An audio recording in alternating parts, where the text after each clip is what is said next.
هذوما اطراف السفن باش نحط المعوني ونشوف اذا الكسكسي وفر الفرة الاولى.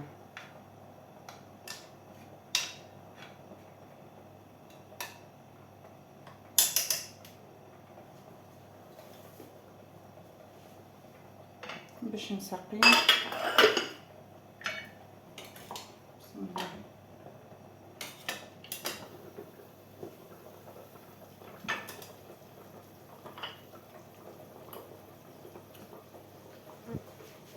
كان تاعنا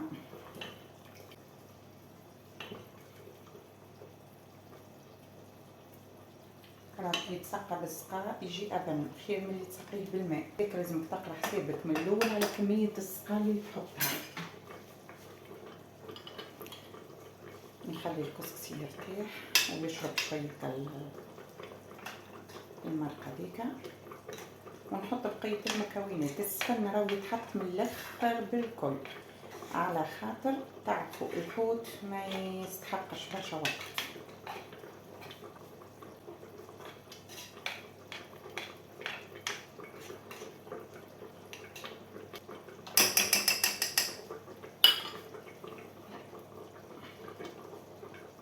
بسم الله الرحمن الرحيم.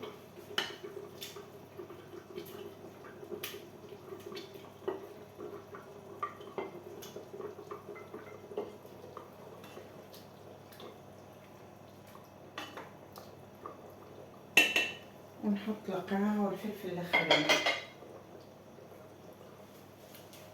ما نقلينا زوز من الاول دوكم مقليين يتحطوا من الفوق وهدايا من الاخر باش يبنى. نحط طريفات القرع وكا تعرف كركم في الاخر وبقيت كميه الكركم في الكسكسي.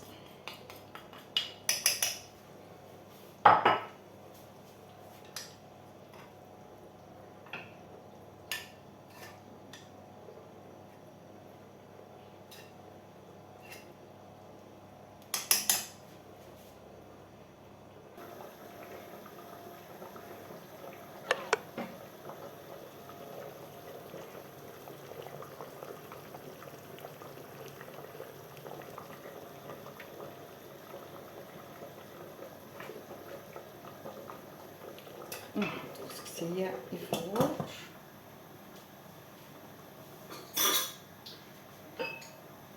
ونحل لك البقعة الصغرونة هذيك باش تخرجها للباخ وفي ساعة يفور. بالنسبة لي أنا توا عملت كسكسي متوسط، أما اللي طيب كسكسي جيد المرة الأولى تفور مغطي، المرة الثانية تنحي الغطاء باش ما يعجنلهاش. الكسكسي نتاعنا طاب وفار كل شيء طاب وتوا صاي نطفي الغاز.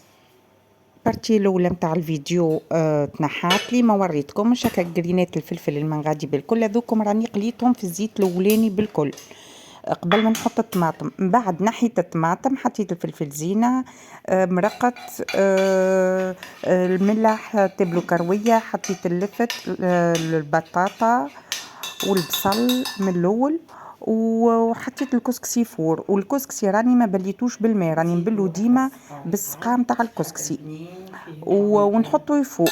نحط هكايا كتنفيسه صغيره باش يخرج لي لباخ ويفور لي فيسع كهو. ومن بعد كي جيت باش نعمل الفوره الثانيه سقيته بنفس السقا نتاع الكسكسي، حطيت بقيه الخضره القرع والحاجات اللي تطيب فيسع. هذاك هو حطيت السفن من الاخر بالكل. ما فاتكمش برشا الحقيقه. صحه وبالشفاء.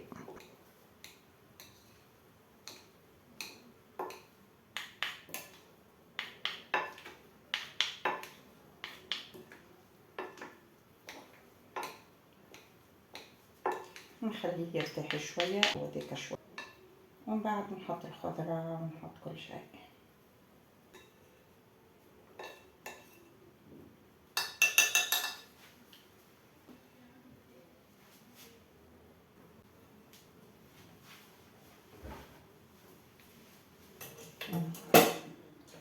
نحط بسيسة تريفت اسفل.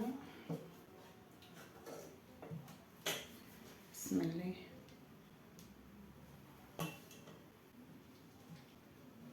هذا سفن صغير ساهل في الطبخ. الفلفل، ونقولكم صحة وبالشفاء. نسيت ما وريتكمش في الفيديو اللي فات، قلت لكم راني مع الكسكسي بالسفنقة عملت جاردينير، هذيك الجاردينير اما غير ما حطيتها لكمش فرد فيديو، اي كدبارة متاع فطور. بسلامة.